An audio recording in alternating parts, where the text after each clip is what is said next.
बाकी तो संत कंवर राम ने क्या बिगाड़ा था लोगों का, बताओ। सिंध देश में हुए संत कंवर राम,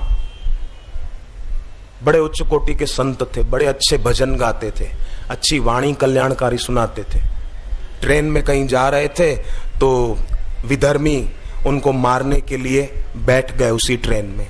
एक स्टेशन पर गाड़ी रुकी, संत कंवर राम प्लेटफार्म पर टहल रहे थे, तो जो उनको मारने के इरादे से आए थे उन्होंने आकर प्रणाम किया और कहा, महाराज हम जो काम करने आए वो पूरा होगा कि नहीं होगा। संत कंवर राम जान तो गए, उन्होंने कहा पूरा हो जाएगा, सहज कह दिया। ट्रेन चली, संत कंवर राम अपनी सीट पर जाकर बैठे और जिनके पास बंदूक थी उन्होंने संत कंवर राम को गोली मार दी और उन संत ने अपनी जीवन लीला समेट ली, शरीर छोड़ दिया। अपने निवास से दूर थे, लोगों ने टेलीग्राम भेजा उनकी मां के नाम। डाकिया पोस्टमैन तार लेकर मां के पास पहुंचता है, माता जी ये टेलीग्राम तार आपके नाम आया है। बोले किसका है बेटे, मैं तो पढ़ना जानती नहीं और अब तो आंखों से दिखता भी नहीं ठीक से, तू ही पढ़ के सुना दे, मैं तो बूढ़ी हो गई। तो डाकिये ने, पोस्टमैन ने तार खोला, पहले मन में पढ़ा कि भाई क्या है, सार बात बता दूं।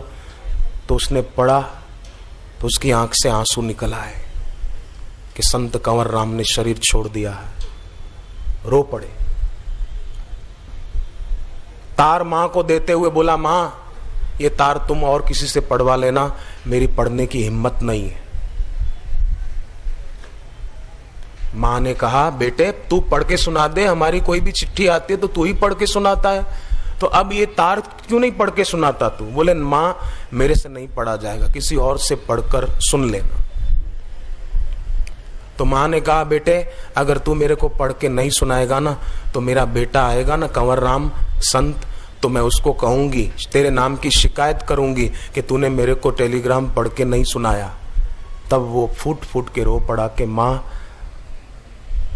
जिसको तू मेरी शिकायत करने की बात करती है ना, वो तेरा बेटा अब इस धरती पर नहीं रहा जो तू उसको शिकायत सुनाएगी संत कंवर राम को। आप सोचो एक मां के दिल पे क्या बीती होगी। संत कंवर राम की मां, लोगों ने संत को गोली मार दी।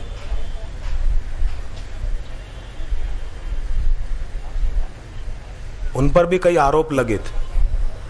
साईं टेऊराम सिंध जगत में हो गए, उनकी भी प्रसिद्धि बड़ी, लोग उनके पास खूब आते थे शांति पाने को, भक्ति पाने को, भगवान के नाम की दीक्षा पाने को। तो विरोधियों ने उनका विरोध किया, उन पर तरह तरह के आरोप लगाए। उनके आश्रम में जाने पर पाबंदी लगा दी, 5 रुपया जुर्माना। उस जमाने में 5 रुपया बहुत होता था, फिर भी सज्जन लोग तो भले जुर्माना तो जुर्माना जाते थे। तो दुष्ट लोग क्या करते, निंदक, संत स्वामी टेऊराम जी के आश्रम में जो पानी पीने का कुआं होता था उसमें केरोसिन डाल देते। तो फिर आश्रम वाले और दूसरे साधक मिलकर सफाई करते, सारा पानी खाली करते, कितनी मेहनत होती। तो फिर उनके आश्रम के सामने मरे हुए जानवर डाल के जाते, कहीं कोई भैंस मर गई, कोई कुत्ता मर गया तो उनके आश्रम के सामने डाल जाते गंदगी।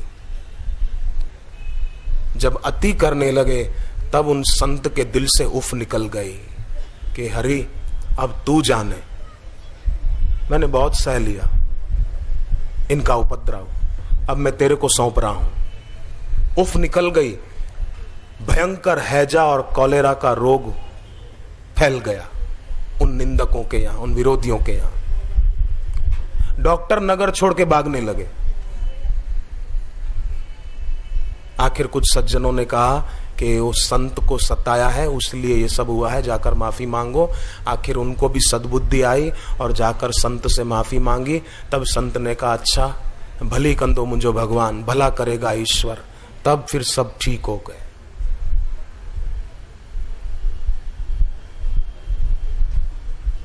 संत के दुखन आरजा घटे, संत के निंदक जमते नहीं छूटे। आप सोचो भाइयों बहनों, आप समझदार हैं। हिंद महासागर के किनारे कोई खड़ा है और बोलता है कि मैं इस सागर की गहराई माप रहा हूं, तो वो आदमी बेवकूफ है कि और कुछ है। किनारे खड़ा है और बोलता है सागर की गहराई माप रहा हूं। ये तो साधारण मनुष्य है। नहीं, कैलाश की ऊंचाई को घाटी में बैठकर कैसे माप सकेगा तू कि कैलाश पर्वत की ऊंचाई कितनी? घाटी में खड़ा है और ऊंचाई मापने की बात कर रहा है तो नर्सरी का बच्चा, पर एमए और एमबीबीएस की पढ़ाई की डींग हाँक